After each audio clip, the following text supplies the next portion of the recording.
pour commencer, est-ce que vous pouvez nous expliquer un peu d'où vient cette affirmation qu'on entend et qui consiste à dire qu'un rapprochement entre la Massif et la Matmut serait incontournable? Alors, en ce qui concerne la CGT Massif, cette affirmation, elle est unilatérale, elle vient de notre direction.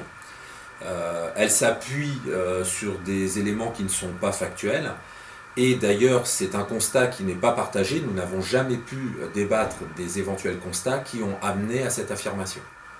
Pour la CGT Matmut, même problématique en interne groupe, puisque de débat il n'y en aura pas eu. Et la direction ne souhaite absolument pas l'ouvrir, malgré nos demandes à maintes reprises réitérées depuis l'évocation par voie de presse de ce projet de rapprochement. Va-t-on appeler ce projet de rapprochement fusion, alliance, coopération, groupement, que sais-je encore? Je dirais que c'est un faux débat, en fait, qui n'intéressera finalement que les techniciens qui le portent ou qui veulent le porter en débat. La forme juridique, clairement, à ce stade, ne nous intéresse pas.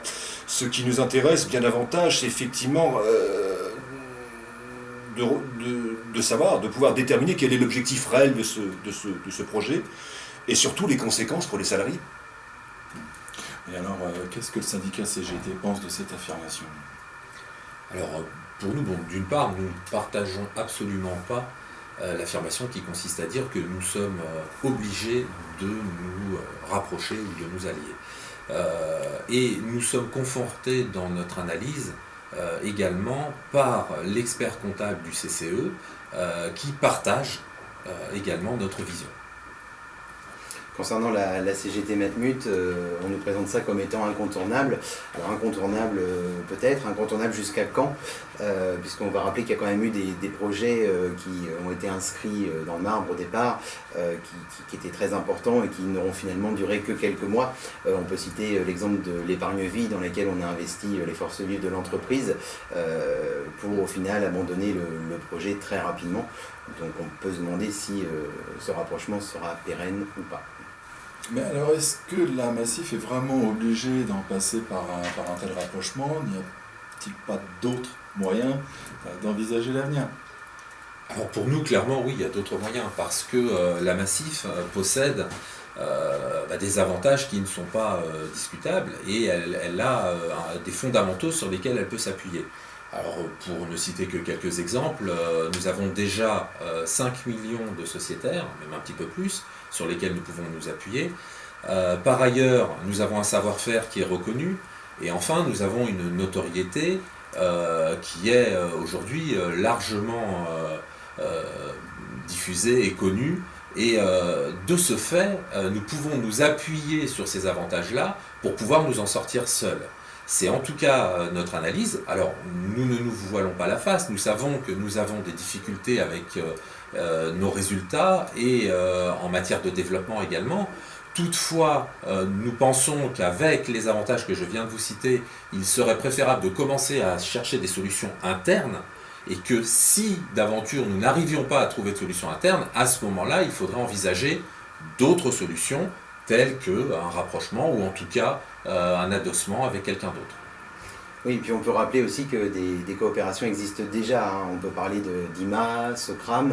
On n'y est d'ailleurs pas opposé sur le principe. Simplement, les choix de la Massif n'ont pas toujours été couronnés de succès. Le terme d'accident industriel a parfois été évoqué sur certains choix. On a un peu l'impression que la Matmut apporte une certaine solvabilité sans avoir la certitude que les projets seront viables une fois que le groupe sera constitué. Ouais, mais alors j'imagine que si la direction mène son projet à terme, ça ne se fera pas sans l'émergence de points d'achoppement de la part de la CGT. Est-ce que vous pouvez un peu détailler ces points d'achoppement? Pour nous, il y a des éléments qui sont quand même assez évidents en matière de contradiction dans ce choix d'adossement. Très souvent, lorsqu'il y a une fusion, l'objectif visé, en fait, est de permettre de peser plus fortement sur le marché et par là même de créer une dynamique qui va permettre d'accélérer le développement. Ce que l'on constate, et qui est quand même une évidence, c'est que le sociétariat, tant de la Massif que de la Matmut, se ressemble énormément, que nos contrats sont les mêmes, que finalement nos répartitions géographiques, nos cibles sont identiques et que en réalité sur le terrain nous sommes plus finalement concurrents qu'autre chose.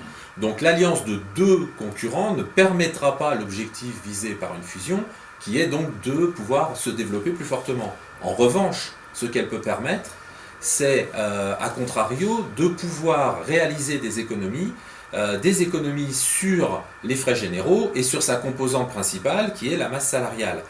Ce sont évidemment des solutions qui seraient assez faciles à mettre en œuvre, mais que nous dénonçons fortement parce que nous avons plus que des craintes dans ce contexte-là sur le statut des salariés dans les deux entreprises et sur leurs conditions de travail.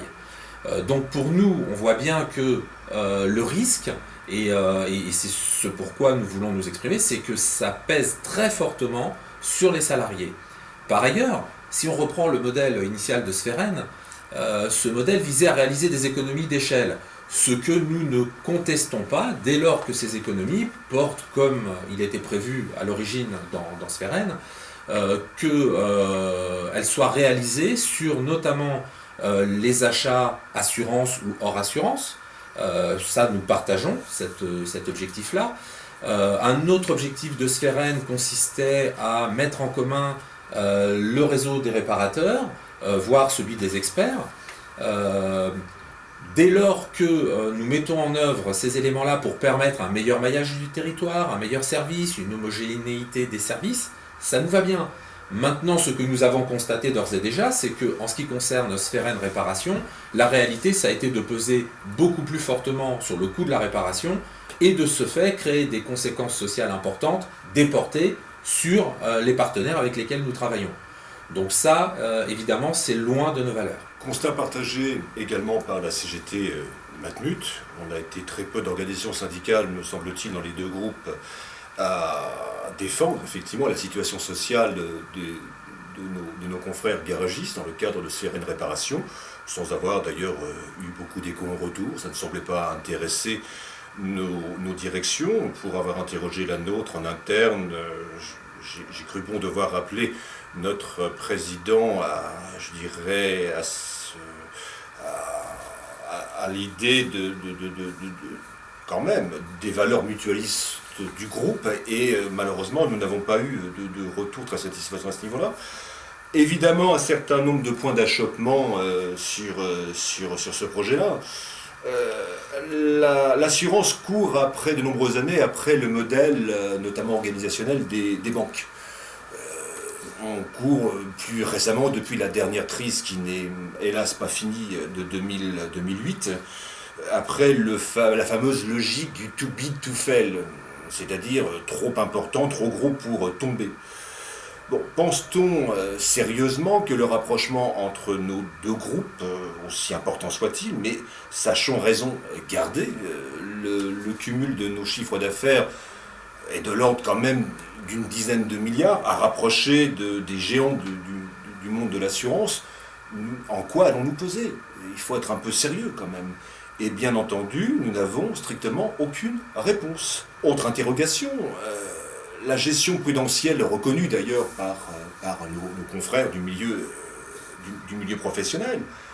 Notre gestion professionnelle permet effectivement au groupe Matmut d'afficher une excellente solvabilité, qui est de l'ordre d'environ 4 fois la marge de solvabilité requise par les textes européens, solvabilité 2 dernièrement. Alors est-ce que, je dirais, ce bon comportement, entre guillemets, du point de vue de l'entrepreneur, est-ce que ce comportement doit servir finalement à financer des choix économiques plutôt hasardeux de la Massif ces dernières années? La question est permise, sauf qu'on est bien seul à la poser et on n'a pas de réponse. Il y aura aussi inévitablement des conséquences sociales, alors non pas très immédiatement pour les salariés de la Matmut, mais gageons que ces conséquences-là, ils les vivront malheureusement dans un avenir relativement proche, et peut-être pas dans 10 ans. Alors de tout cela, nous allons effectivement parler dans la seconde vidéo. Bien, merci messieurs pour ces éclaircissements.